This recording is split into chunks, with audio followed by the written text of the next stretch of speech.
సీతయ్య ఎవరి మాట వినడు అనే సినిమా డైలాగ్ గుర్తుందిగా, బాగా ఫేమస్. ఇదే డైలాగ్ ఇప్పుడు కూటమి ఎమ్మెల్యేలు, మంత్రులు, ఎంపీలు అంటే ఎలా ఉంటుంది? రాష్ట్రం సంకనాకిపోతుంది. అవునా కాదా?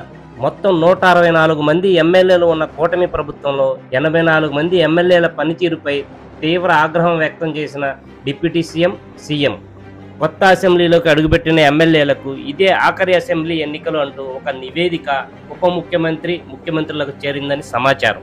ఎవరి పనితీరు బాగోలేదని ప్రజలు ఫిర్యాదు చేస్తున్నారో ఆ 84 మంది ఎమ్మెల్యేలను పవన్ కళ్యాణ్, చంద్రబాబు పిలిచి సీరియస్ వార్నింగ్ ఇచ్చిన తమ పనితీరులో ఏం మాత్రం మార్పు లేదంటూ, ముఖ్యంగా టీడీపీకి చెందిన ఎమ్మెల్యేలు చంద్రబాబు మాట వినకపోగా దోచుకోవడం, దాచుకోవడం మీదే ఎక్కువ మక్కువ చూపిస్తున్నారని సమాచారం.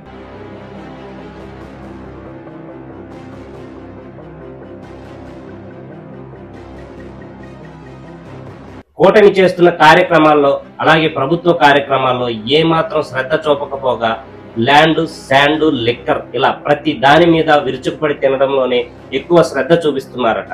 ప్రభుత్వం ప్రత్యేకంగా తీసుకున్న పెన్షన్ కార్యక్రమానికి వీరు హాజరు కాకపోవడం ఆ ఎమ్మెల్యేలు ప్రజలపై ఎంత నిర్లక్ష్యంగా వ్యవహరిస్తున్నారో అర్థం చేసుకోవచ్చు.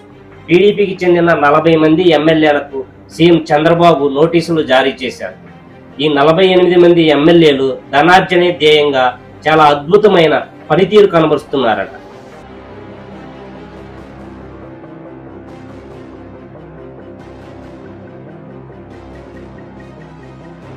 టీడీపీకి చెందిన ఒక ఎమ్మెల్యే పర్యటనలో భాగంగా ఒక న్యూస్ రిపోర్టర్ సాంఘిక సంక్షేమ హాస్టల్స్లో ఉంటున్న పిల్లలందరికీ జ్వరాలు వస్తున్నాయి, ప్రభుత్వం ఏం చేస్తుంది అని ప్రశ్నిస్తే ఆ టీడీపీకి చెందిన మంత్రి గారు చెప్పిన సమాధానం, జ్వరాలు ఎవరికి రావా? నాకు కూడా జ్వరం వచ్చింది, నేను ఎవరికైనా చెప్పానా? ఎందుకు అంత హడావిడి చేస్తారంటూ ఆ టీడీపీ మహిళా మంత్రి గారు చెప్పిన సమాధానం ప్రజల పట్ల ఆమెకున్న ప్రత్యేక శ్రద్ధను తెలియజేస్తుంది. ఇలాంటి బాధ్యతారాహిత్యమైన వ్యాఖ్యలు చేయడం ద్వారా టీడీపీ పార్టీకి చాలా పెద్ద డ్యామేజ్ జరిగిందనే చెప్పాలి. అలాగే టీడీపీ పార్టీకి చెందిన మరొక ఎమ్మెల్యే, అదే పార్టీకి చెందిన ఎంపీల మధ్య మాటల యుద్ధం. ఒక ఎమ్మెల్యే సీటుకు 5 కోట్లు ఇచ్చాను అంటూ ఎంపీ మీద వ్యాఖ్యలు చేయడం, ఈ వివాదం రాజకీయ వర్గాల్లో ఎంత రచ్చ అయ్యిందో అందరికీ తెలిసిన విషయమే. అదే తరహాలో మరొక టీడీపీకి చెందిన మహిళ, నేను 7 కోట్లు ఇచ్చాను అంటూ వ్యాఖ్యలు చేయడం, ఎమ్మెల్యే 5 కోట్లు, టీడీపీ మహిళా నేత 7 కోట్లు. ఏంటి ఈ పంచాయతీ? టీడీపీ పరువు బజారున పెట్టేస్తున్నారంటూ ఓట్లు వేసిన ప్రజలు చేదరించుకుంటున్నారు.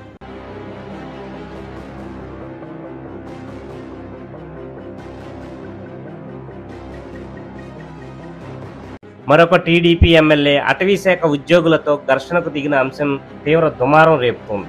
ఈ విధంగా టీడీపీ ఎమ్మెల్యేలు, మంత్రులు, ఎంపీలు చేస్తున్న పంచాయతీలు విజనరీ సీఎం బాబు గారికి మనశ్శాంతి లేకుండా చేస్తున్నాయి. ఈ వ్యవహారాలన్నీ డిప్యూటీ సీఎం పవన్ కళ్యాణ్ దృష్టికి వెళ్లడంతో కేబినెట్ మీటింగ్ లో కూటమి ఎమ్మెల్యేల పనితీరుపై ఆగ్రహం వ్యక్తం చేసినట్లు తెలుస్తోంది.